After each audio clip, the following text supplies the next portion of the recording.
Thank you all. Thank you. Thank you. Please sit down. Charlotte, thank you very much for sharing your story. It's impressive. Dr. Johnson, everyone at Cuyahoga Community College, thank you for being here and having me here. And by the way, all the elected officials, you know, we call this, in my business, we call this a busman's holiday. To have to come and ride a bus again with another guy. You're awful nice to be here. The only thing worse for an elected official when the president shows up is to say, the worst sentence in English language is, I'm at the airport. So thank you all so much. You got some really great friends here. Start with Marcy. And anyway, Mr. Mayor, thank you. Dr. Johnson, thank you very much and for letting me borrow, by the way, Marcia Fudge to serve as Secretary of Housing and Urban Development.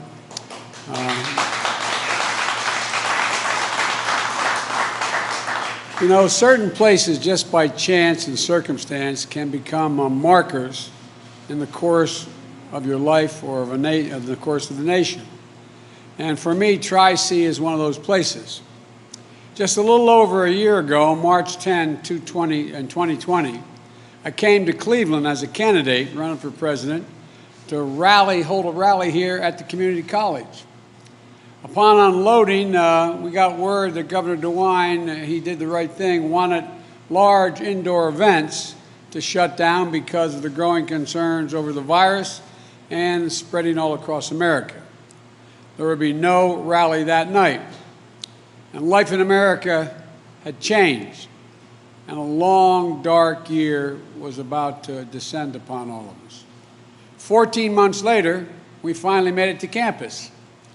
And from a year of darkness, we're now emerging into the light. And I said from the very beginning, there's no chance for this economy to come back unless we beat the pandemic. I remember Congressman Ryan and I talking about that a lot in the campaign trail. You had to beat the pandemic to bring the economy back. And so that's what we set out to do, to help a lot of the people that are right here. And after administering 271 million doses of vaccine in the first 120 days, and we have the cases are down now from January, they're down 83%, COVID cases, down. The number of deaths has fallen by 85%. Schools are reopening, businesses are opening, restaurants are reopening, and I hear that as last night's vaccine lottery, Ohio has a new millionaire. I'll tell you what, who would have thunk it?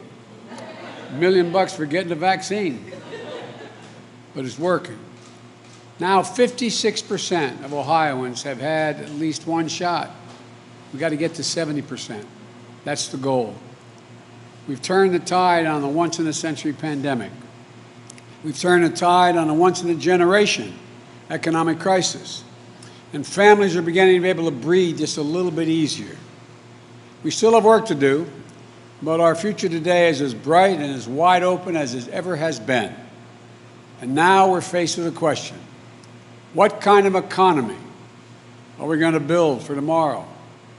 What are we going to do?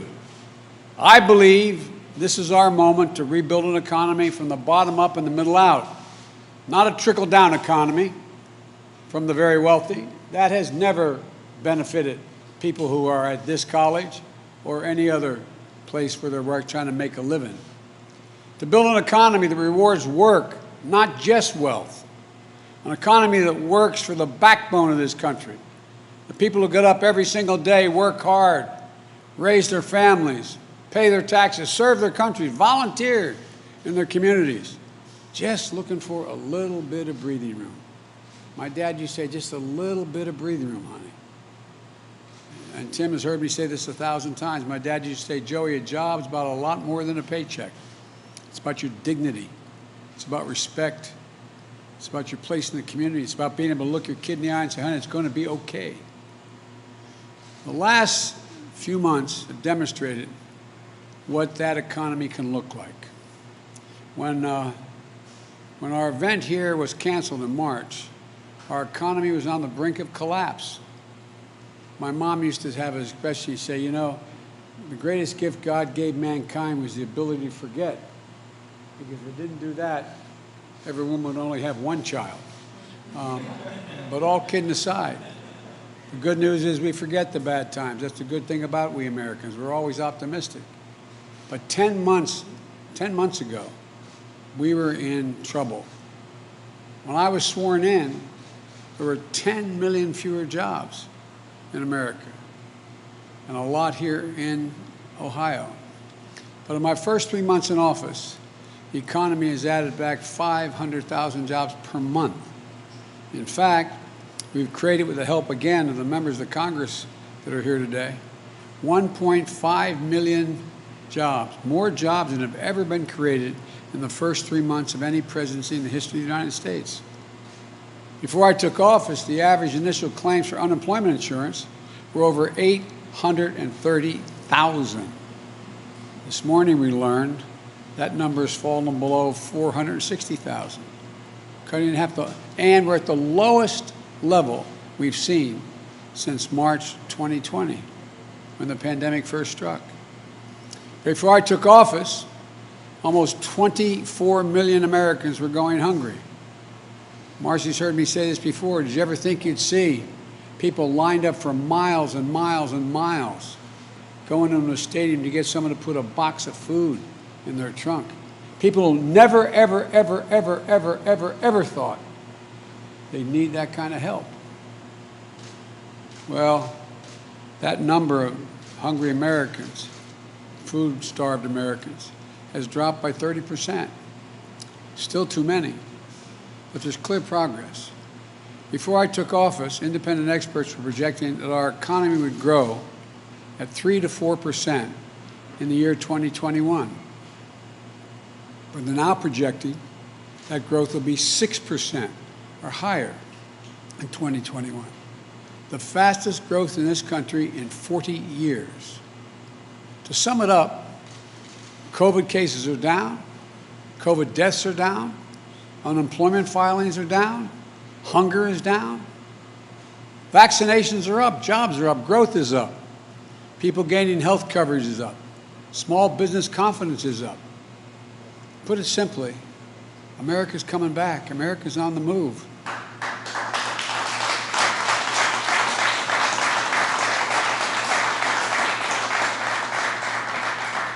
And that wasn't an accident.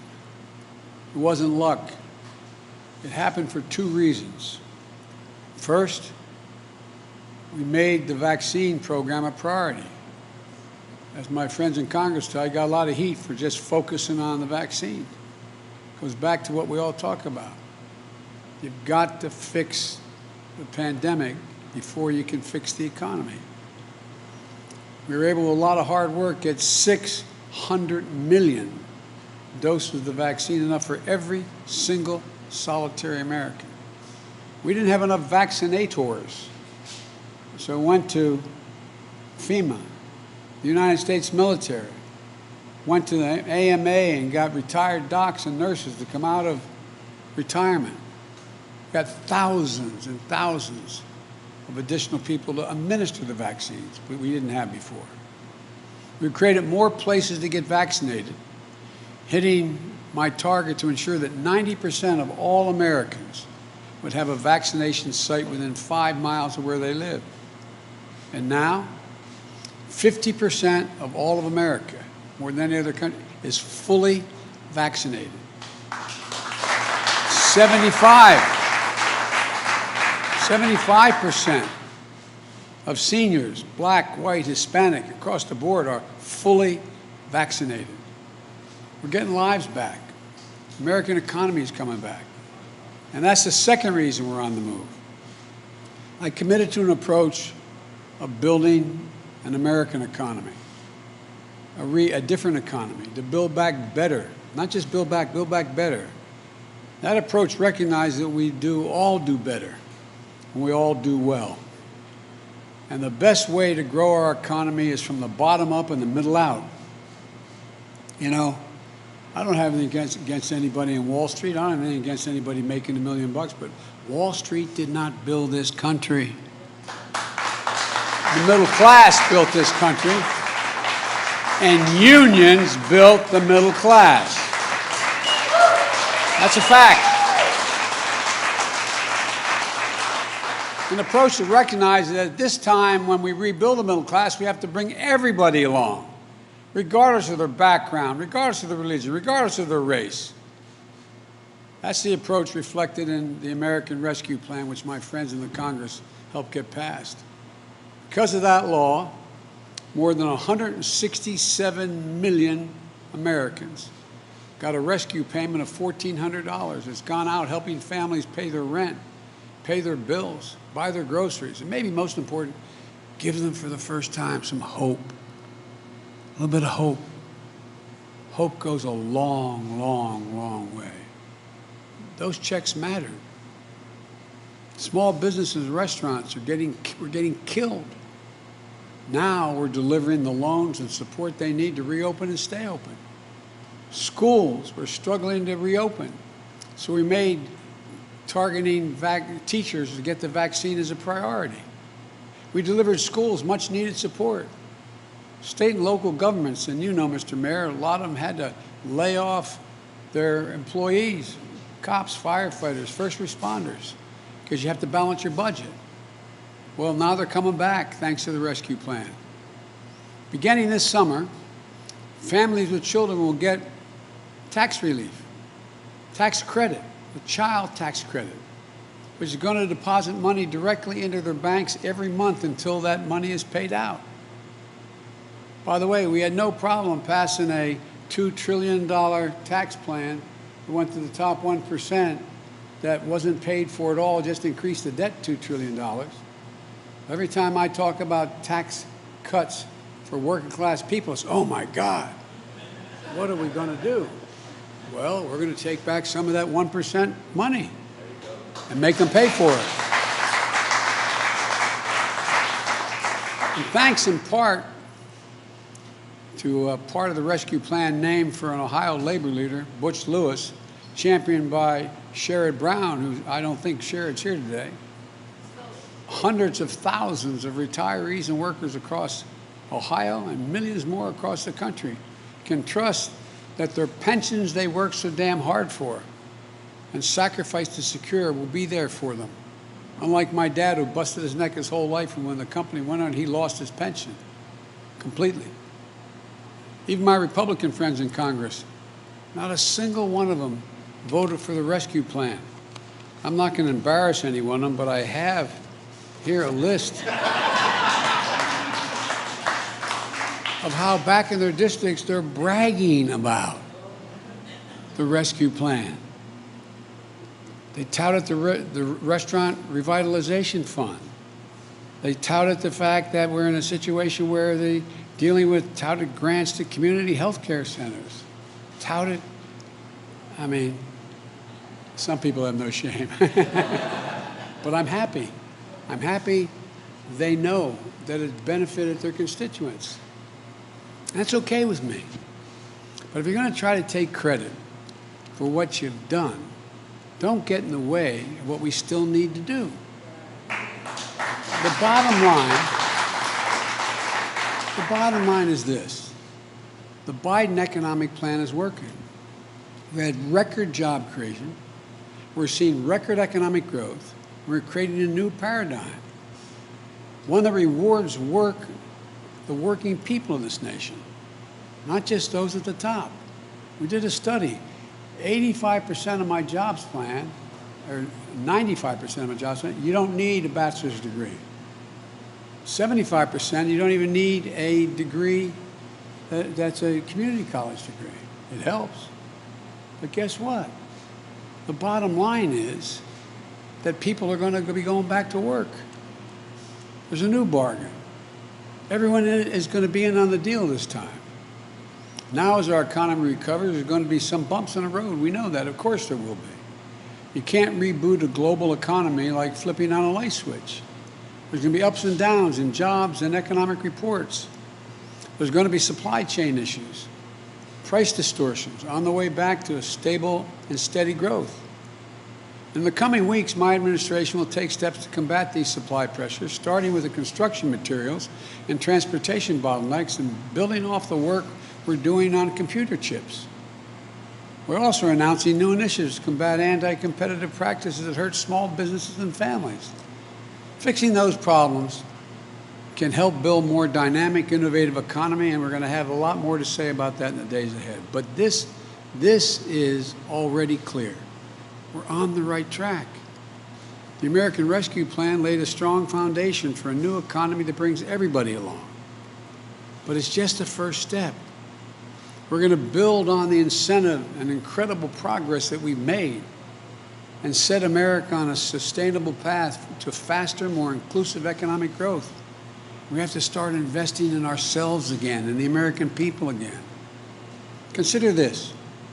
3 decades ago, the United States was number 1, and some would argue number 2 in the world for R&D spending, research and development, as a share of our economy. You know where we are now in the international competition? We're number 9. 9. Meanwhile, China was number 8, and their overall spending on research and development 3 decades ago, they're now number 2.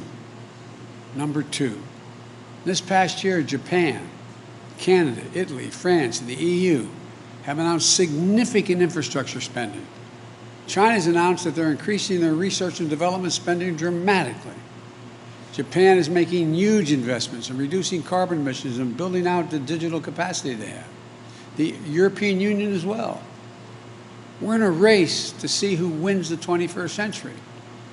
Now, if I could hold just for a second here, one of the things I've found, I'm supposedly, they'd always announced me in the past as an expert in foreign policy. Well, let me tell you something. Economic policy is harder than foreign policy. You know what the basis of foreign policy is in our stature in the world? One thing, our economic prowess. Our economic prowess. We must be number 1 in the world to lead the world in the 21st century. It's a simple proposition.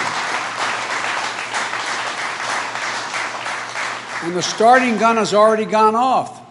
We can't afford to fall any further behind. Now's the time to build the foundation that we've laid, to make bold investments in our families, in our communities, in our nation.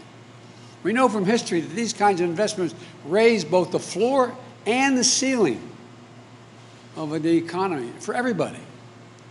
Like when we brought electricity to every household in the country in the 1930s, or we connected the country through the interstate highway system in the 50s. They created millions of jobs, good-paying jobs.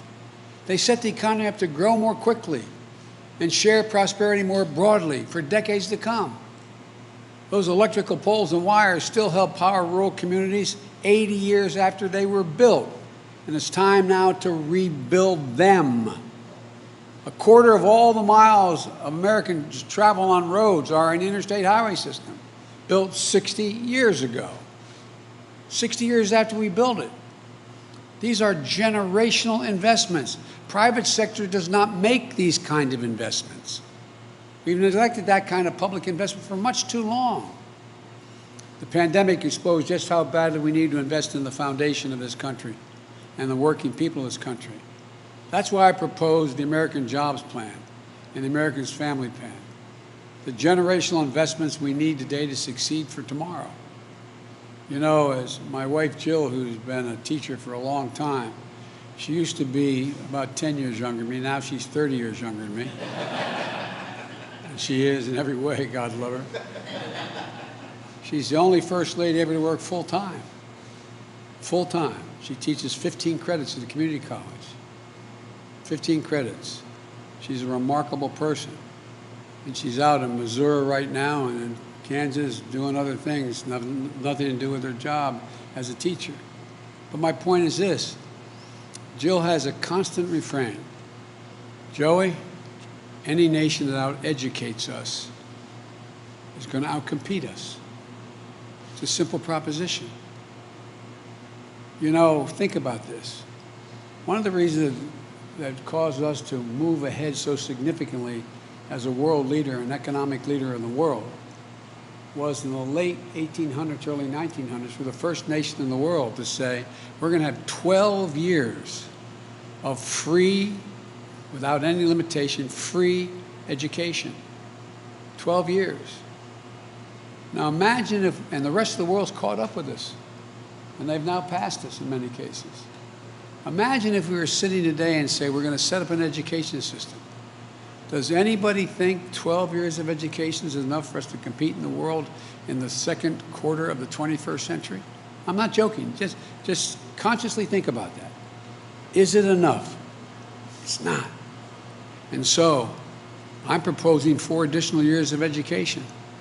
2 years of high-quality pre-K for 3 and 4 years old, not in daycare, in school. The studies show that if you do that, those children have an opportunity, a 56% better chance of going through all 12 years of school and beyond without getting in any trouble, no matter what the background or the family they come from, no matter what. On the front end, those 2 years are important. And then 2 years of free community college. Free community college.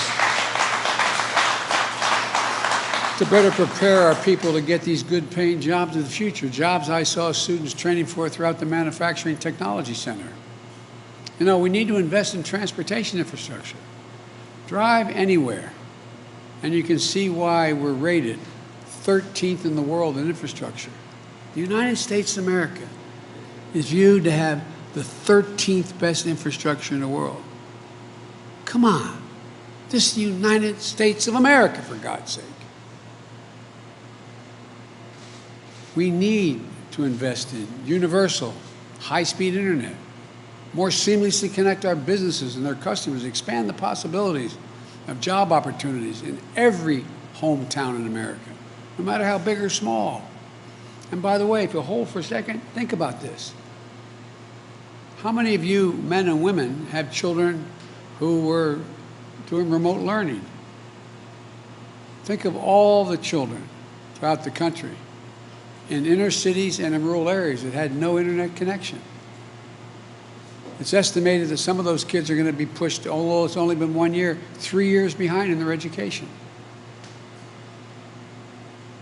Look, investment in high-growth industries like clean energy and electric vehicles. It's not just we want to deal with the environment. We want to lead the world in exports of these new technologies instead of ceding the global market and job creation to the Chinese. They're building 20 times as many electric vehicles as we're doing now. And the technology that goes with that. What are we doing? It's millions of jobs in China instead of here. It's not that the jobs we're going to create here, but that we're going to create to export the technology. We used to be the net exporter of major technologies. I also think, and I'm pushing very hard, to make major investments in medicines and cures of the future. Folks, diseases like Alzheimer's, diabetes, cancers, they're all on the cusp of being able to be dealt with. You know, if we don't do something about Alzheimer's in America, every single solitary hospital bed that exists in America, as the nurses can tell you, every single one will be occupied in the next 15 years with an Alzheimer's patient. Every one. Costing us in excess of $1 trillion. So what are we doing? I came up with an idea, and I think it's going to get done. And that is that, you know, there's a thing called DARPA, which is the Defense Applied Application Research. It's an outfit that came up with the internet in the Defense Department, came up with geospacing and a whole range of things that are relate to our security. I want to do the same thing at the NIH to focus on those diseases. It's estimated if we spend $5 billion a year on that research and development, focusing with insurance companies don't have the money to focus on. We can make significant breakthroughs. We're already doing that. Already doing that. If we invest, we can create millions of jobs. Rebuilding the foundation of a strong, fair, resilient, competitive economy and save hundreds of thousands of lives. 100% of our investment is going to be guided by one principle: make it in America. Make it in America. If I can hold that for just a second, there is a law that was passed in the 30s, doesn't violate any trade principle, saying that whatever money, whatever program the taxpayers are paying for, you can spend it all on American contractors. No one's ever done it, though. I promise you, I signed an executive order. If, in fact, we're building the new deck of an aircraft carrier, well, guess what? I get as president to let contracts over $600 billion a year. I promise you, there'll be no contract let to a foreign company or any of the product down the line. Right now what can happen is you can hire an American company and they can sublet and their downstream product can all be foreign. All you got to do is get that particular agency to say, you got an exception, we can't find that job here in America. Well, guess what? They're going to find the job here in America. I promise you, or they're not going to get the contracts. These jobs will be good jobs, American jobs that deliver good wages and dignity. And look, this is about choice. We can keep giving every break in the world to corporations and CEOs. Or we can raise the corporate tax rate back to 28%. It was, by the way, 36%. It came down to 28%, which is still lower than it was at any point between World War I and 2017. And they're making trillions of dollars. Let me tell you this to the press again. In the 10-year period between 14 and 24, between 10 and 2010, 2020, they made over $1 trillion. I think that's good. You know what they did with $1 trillion? They went out and they bought back 56% of their stock. Because the more they buy back, the more valuable the stock, and that's how CEOs get paid. CEOs used to get paid 35, 36 times to the average employee, and they should get paid. Now it's over 370 times more than the average employee. As my mother would say, who died and left them boss? No, I'm serious about it. Now, so you got over 50% going to stock buybacks. And the other percent, I think it's 42%. Let me see, 56, it's 38% goes to dividends, which is reasonable. But here's the point. After all is said and done, that leaves 8% of that $1 trillion for research and development, salaries, new product, new enterprises, new initiatives. 8%. I come from the corporate capital of the world. Literally, more corporations are incorporated in the state of Delaware than any place in America. Combined, all the rest of the corporate registrations combined don't equal what's in my state. It used to be corporations felt they had responsibilities beyond their taxpayer, beyond their shareholders, and beyond their executives. But what is it now? Average CEO becomes a CEO for 6 to 7 years. And by the way, capitalism has incentives. One of the worst votes ever made was during the Clinton administration. Say a corporation could not deduct from their taxes more than $1 million it paid for any CEO. So guess what they start doing? 80-some% of CEOs now get paid in stock options. Why do you think they buy back the stock? To raise the price of the stock. They're not bad guys. It's just the incentives.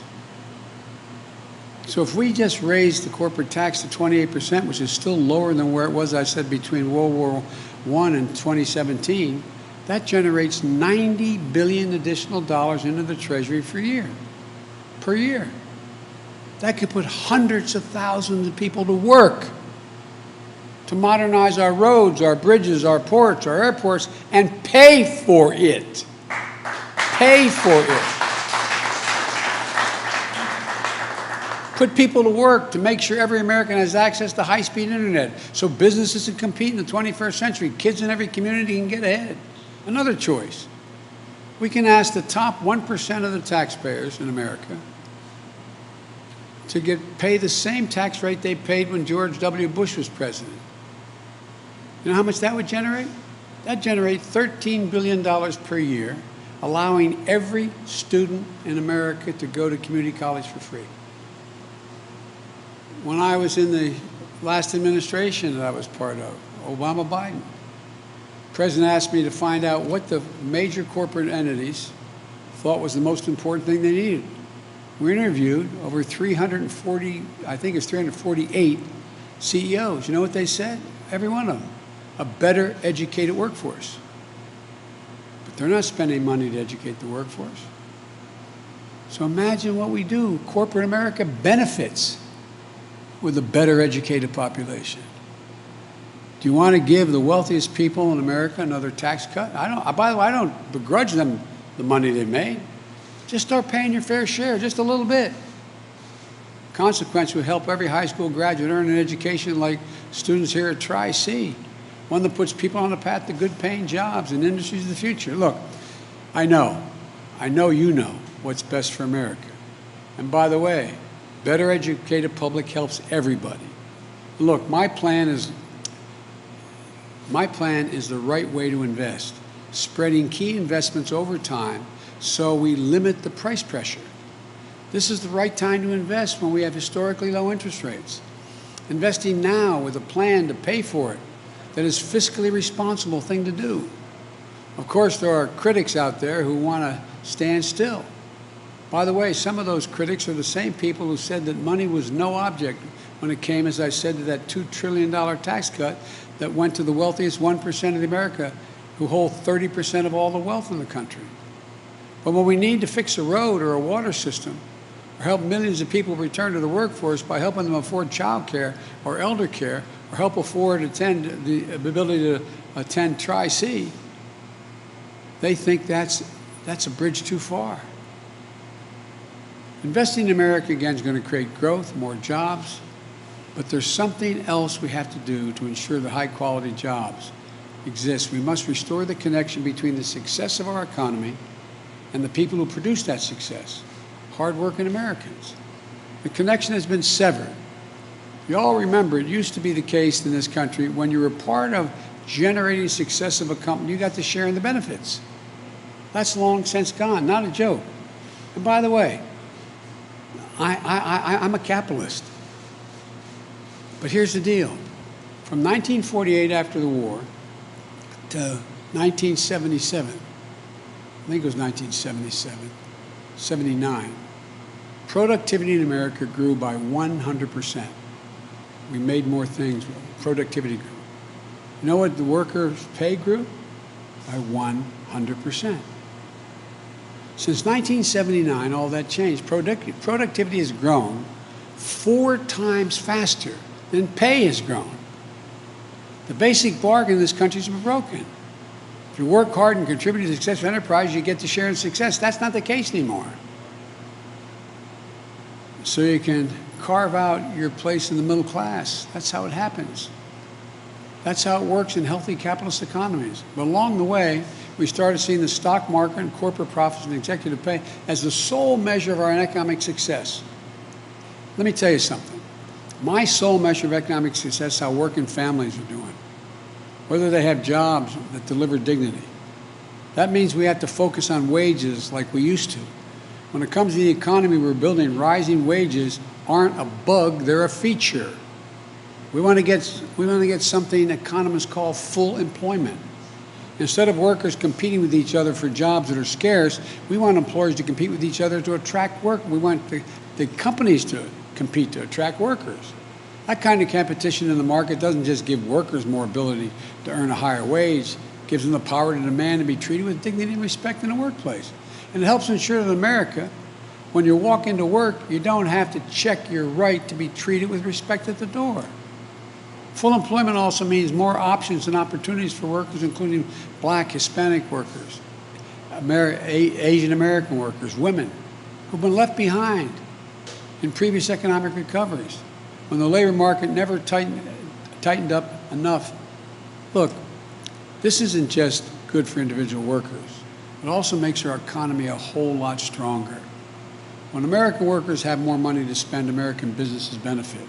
We all benefit. Higher wages and more options for workers are a good thing. A lot of companies have done extremely well in this crisis, and good for them. Good for them. The simple fact is, though, corporate profits are the highest they've been in decades, and workers' pay is at the lowest it's been in 70 years. We have more than ample room to raise workers' pays without raising customer prices. Soaring corporate profits and stagnant wages aren't the American dream, and they aren't the American deal. Look, I'm not looking to punish anyone or to say business shouldn't be able to make a significant profit. I understand the risk and challenges business owners face, and they should be rewarded for their success and the risks they take.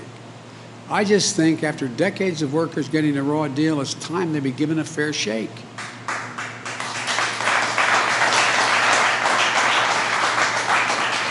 We're already seeing what happens when employers have to compete for workers. Companies like McDonald's, Home Depot, Bank of America, and others, what do they have to do? They have to raise wages to attract workers. That's the way it's supposed to be. And we've got to do two more things. Congress should raise the minimum wage to $15 an hour. No one should work 40 hours a week and live in poverty, live below the poverty level. And we ought to pass to protect the right to organize, the PRO Act, supported by union workers. Look, let me close with this. You know, it's an overused phrase these days, but it's still accurate. We're at an inflection point in American history. It happens every several generations. We have a chance to seize the economic momentum of the first months of my administration, not just to build back, but to build back better. And this time we're going to deal everyone in. Everyone has been left out, and breathe new life into the middle class and new hope into those struggling to break into the middle class. We have a chance to make investments that Moody's, not a liberal think tank, Wall Street, Moody's says my plan will increase the size of our economy by $4.5 trillion.